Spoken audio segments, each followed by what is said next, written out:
Hi friends, എല്ലാവർക്കും എൻ്റെ പുതിയൊരു വീഡിയോയിലേക്ക് സ്വാഗതം. ഇന്ന് ഞാൻ പറയാൻ പോകുന്നത് എൻ്റെ UP അനുഭവങ്ങളുടെ സെക്കൻഡ് പാർട്ടാണ്. അത്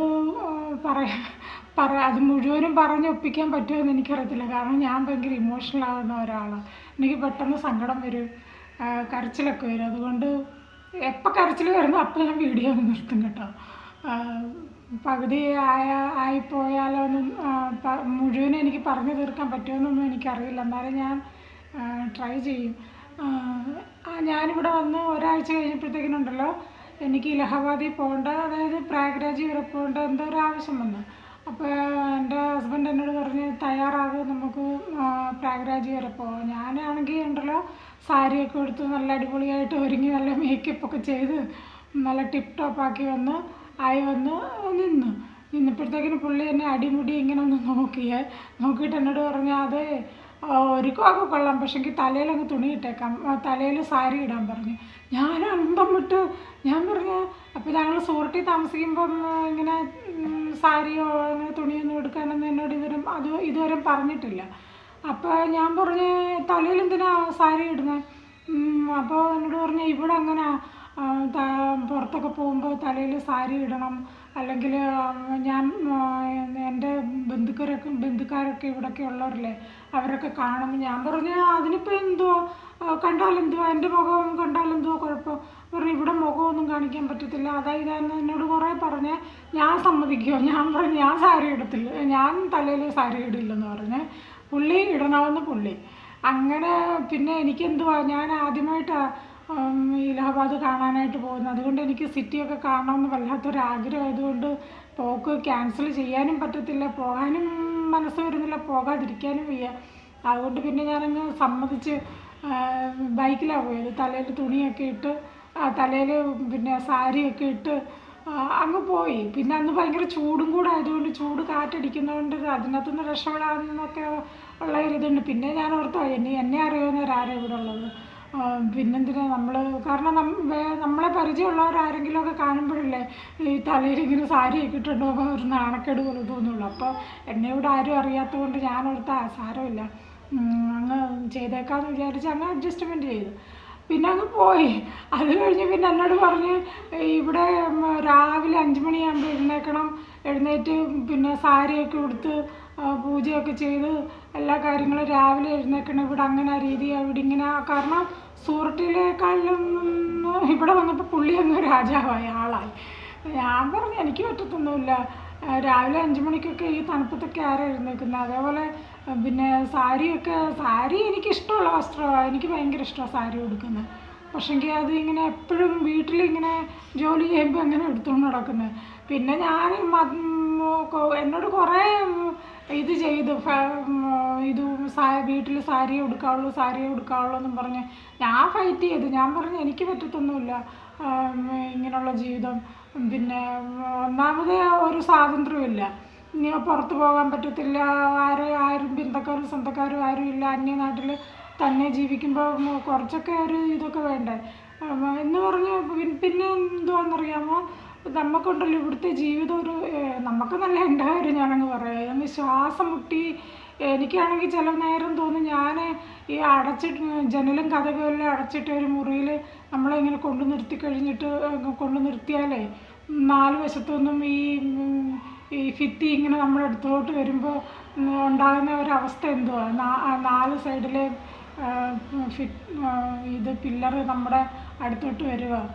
അപ്പോൾ നമുക്കുണ്ടാകുന്ന ഒരു അനുഭവം എന്തോ അതേപോലെ എനിക്ക് സത്യം പറഞ്ഞാൽ ഇവിടെ തോന്നുന്നതല്ല, എൻ്റെ ജീവിതം തന്നെ എങ്ങനെ. ഞാനാണെങ്കിൽ എൻ്റെ പിള്ളേർ ട്വിൻസാണല്ലോ, 2 പെൺപിള്ളേർ. അവരെ പ്രസവിച്ച ഉടനെ എൻ്റെ മനസ്സുകൊണ്ട് ഞാൻ ജോലിയെല്ലാം നിർത്തി വീട്ടിലിരിക്കാൻ, കുഞ്ഞുങ്ങൾക്ക് വേണ്ടി എൻ്റെ സമയം മുഴുവനും ചിലവഴിക്കണമെന്നും പറഞ്ഞ് ഞാൻ അങ്ങനെ എൻ്റെ ജോലിയെല്ലാം ഉപേക്ഷിച്ച് ഞാൻ വീട്ടിൽ ഒതുങ്ങി കൂടി എൻ്റെ സ്വന്തം ഇഷ്ടപ്രകാരത്തിൽ ഉള്ള ഒരാൾ. അപ്പോൾ ഓപ്പോസിറ്റുള്ള വ്യക്തി നമ്മളോട് അതേപടി വേണ്ടേ നമ്മളെ കാണാനും, അതേ രീതി വേണ്ടേ നമ്മളെ ട്രീറ്റ് ചെയ്യാനായിട്ട്. അല്ലെങ്കിൽ എൻ്റെ കുഞ്ഞുങ്ങൾക്ക് വേണ്ടി അവൾ ജോലിയും വിലയെല്ലാം ഉപേക്ഷിച്ച് വീടിന് വേണ്ടിയിട്ട് എല്ലാം ഇതാക്കി, അപ്പം ഓപ്പോസിറ്റുള്ള ആളെ കെയർ ചെയ്യണമെന്നോ അങ്ങനൊന്നും ഉള്ള ഒരു ഇതില്ല. ഇപ്പോൾ 10-17 വർഷമായിട്ട് എൻ്റെ അമ്മ എൻ്റെ ചിലവ് നടത്തുന്നതല്ല. എനിക്ക് ഇടാനും ഉടുക്കാനും എൻ്റെ ആവശ്യങ്ങൾക്കെല്ലാം അമ്മയാണ് ചിലവ് നടത്തുന്നതിൻ്റെ. അതേപോലെ എന്തോ ഒരു സ്വാതന്ത്ര്യമില്ലാത്ത ജീവിതം. ഞാൻ സ്വാതന്ത്ര്യത്തിൻ്റെ ശ്വാസം ശ്വസിക്കുന്ന എൻ്റെ നാട്ടിൽ പോകുമ്പോൾ, എൻ്റെ വീട്ടിൽ ചെല്ലുമ്പോഴാണ്. പിന്നെ ഒത്തിരി പറയാൻ, നമ്മളെ വീട്ടിൽ എത്ര ജോലി ചെയ്താലും ഇവർക്കൊന്നും സംതൃപ്തി വരത്തില്ല. വെറും ഒരു വേലക്കാരി. ഇവിടെ ആയാലും അത്, ഇവിടെയുള്ള മറ്റുള്ള സ്ത്രീകളുടെ കാര്യമായാലും ഞാൻ കണ്ടെടുത്തോളം എൻ്റെ സ്വന്തം അനുഭവം വെച്ച് ഞാൻ പറയാം, ഒരു നിലയൊന്നുമില്ല. ഒരു വേലക്കാരി എങ്ങനെ ട്രീറ്റ് ചെയ്യുന്നു അത് പോലുള്ള കാര്യങ്ങളൊക്കെ ഇവർക്ക്. പിന്നെ എത്ര ജോലി ചെയ്താലും നമ്മൾ ഇപ്പോൾ കുഞ്ഞുങ്ങളുടെ മുമ്പിൽ വെച്ചൊക്കെ നമ്മളെ അതേ രീതിയിലാണ് ട്രീറ്റ് ചെയ്യുന്നത്. അപ്പോൾ അവർ തന്നെ, കുഞ്ഞുങ്ങൾക്ക് തന്നെ അവർക്ക് നമ്മളോട് പിന്നെ ഒരു വിലയില്ലാതായിത്തീരും. പിന്നെ അമ്മയെന്ന് പറഞ്ഞാൽ ഒരു വീട്ടിൽ ജോലി ചെയ്യുന്ന ഒരു യന്ത്രം, അത്രയൊക്കെ ഉള്ളൂ. പിന്നെ കുഞ്ഞുങ്ങൾക്കും അവർക്ക് നമ്മളെപ്പറ്റി ആ ഒരു അഭിപ്രായമൊക്കെ അല്ലേ വരുള്ളൂ. അതേപോലെ ഇപ്പോൾ ഇവിടെ ആണെങ്കിൽ ആരെങ്കിലുമൊക്കെ വന്നു കഴിഞ്ഞാലുണ്ടല്ലോ, പുറത്തോട്ടൊന്നും പുറത്ത് ഇറങ്ങാനേ പറ്റത്തില്ല. പുറത്തെന്ന് പറഞ്ഞാൽ അടുക്കളയിലിരുന്നോണം. ആര് വീട്ടിൽ വരുന്നത്, ആർക്ക് നമ്മൾ ഈ ചായ ഉണ്ടാക്കുന്നത്, ആർക്ക് നമ്മൾ ഈ സ്നാക്സൊക്കെ ഉണ്ടാക്കുന്നതെന്ന് പോലും നമുക്കറിയാൻ പറ്റത്തില്ല. കാരണം നമ്മളവരെ കാണുന്നില്ലല്ലോ, കാണാനും പറ്റത്തില്ല.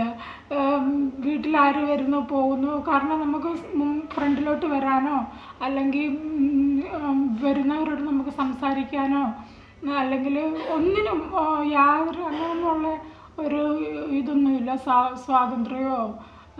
പിന്നെ ഇവിടെ അതേപോലെ കല്യാണങ്ങൾ നടന്നാലും ആരെങ്കിലും മരിച്ചാലോ അല്ലെങ്കിൽ എന്തിനായാലും കുഞ്ഞുങ്ങളുടെ ബർത്ത്ഡേക്ക് മാത്രം ഞാൻ എൻ്റെ കുഞ്ഞുങ്ങളുടെ കൂടെ പുറത്തോട്ട് പോകും. അല്ലാതെ എങ്ങും ഒന്നിനും പോകാൻ പറ്റത്തില്ല. കാരണം അവിടെ എല്ലാം ആണുങ്ങൾ, പുരുഷന്മാർ മാത്രമേ ഇവിടെ പോകാൻ പറ്റുള്ളൂ. ഇവിടുത്തെ സ്ത്രീകൾക്ക് പിന്നെ അതൊരു കുഴപ്പമില്ലെന്ന് തോന്നുന്നു. പിന്നെ കല്യാണത്തിനൊക്കെ പോകാം സ്ത്രീകൾക്ക്, അത് ഏറ്റവും നല്ല റിലേറ്റീവായിട്ടുള്ള ആൾക്കാർക്കല്ലാതെ ദൂരെയോ അല്ലെങ്കിൽ കൂട്ടുകാരുടെയോ അങ്ങനെയൊന്നും നമ്മുടെയൊക്കെ നാട്ടിൽ, എൻ്റെയൊക്കെ നാട്ടിലെന്ന് പറഞ്ഞാൽ അവിടെ ആരുടെയൊക്കെ കല്യാണം ഉണ്ടെങ്കിലും എല്ലാവരും പോവുകയും വരികയൊക്കെ.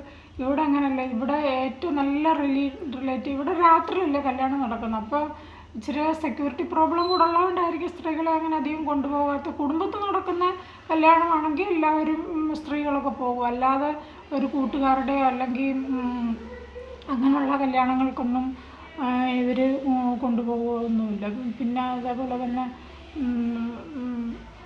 ഇത് തന്നെ എനിക്കാണെങ്കിൽ ഇവിടുത്തെ ജീവിതം ഞാനവർക്ക് എൻ്റെ ദൈവമേ വന്ന് പെട്ടുപോയല്ലോ.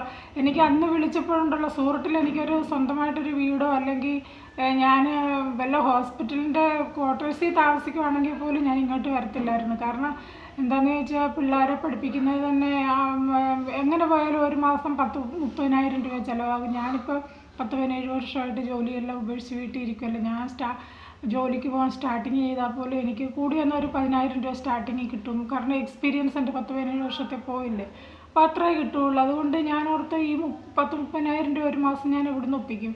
അപ്പം ഞാൻ ഓർത്ത് എന്നാൽ പിന്നെ ഇവിടെ നിൽക്കുന്നതിനേക്കാളും നല്ലത് എങ്ങനെയായാലും കൂടെ അങ്ങ് പോയേക്കാം. ഒന്നും അല്ലെങ്കിൽ പിള്ളേരുടെ കാര്യത്തിനുള്ള ചിലവിനെ പറ്റിയൊന്നും അറിയണ്ടല്ലോ എന്ന് ഞാൻ വിചാരിച്ച് പിന്നെ ഇങ്ങോട്ടിങ്ങി പോകുന്നത്. ഇവിടെ വന്നു കഴിഞ്ഞിട്ട് ഇതാ പ്രശ്നം. എന്താണെന്ന് വെച്ചാൽ വല്ലാത്തൊരു, എനിക്കാണെങ്കിൽ ചില നേരം ഉണ്ടല്ലോ ഞാൻ ഓർക്കും ഇവിടുന്ന് ഇറങ്ങി എങ്ങോട്ടെങ്കിലും ഓടിയാലോ എന്നങ്ങ് വിചാരിക്കും. വല്ലാതെ ഒരു നിശബ്ദതയും മൂകത. എന്തുവന്നാ നിങ്ങളൊന്ന് ഓർത്ത് വയ്ക്കുക, ഒരു വീടിനകത്ത് 2 വ്യക്തികൾ ആലുവ മണപ്പുറത്ത് കണ്ട പരിചയം പോലും ഇല്ലാത്ത രീതിയിലാണ് ജീവിക്കുന്നത്. അങ്ങനെയുള്ള ജീവിതത്തെ പറ്റി ഒന്ന് ഓർത്ത് നോക്കി.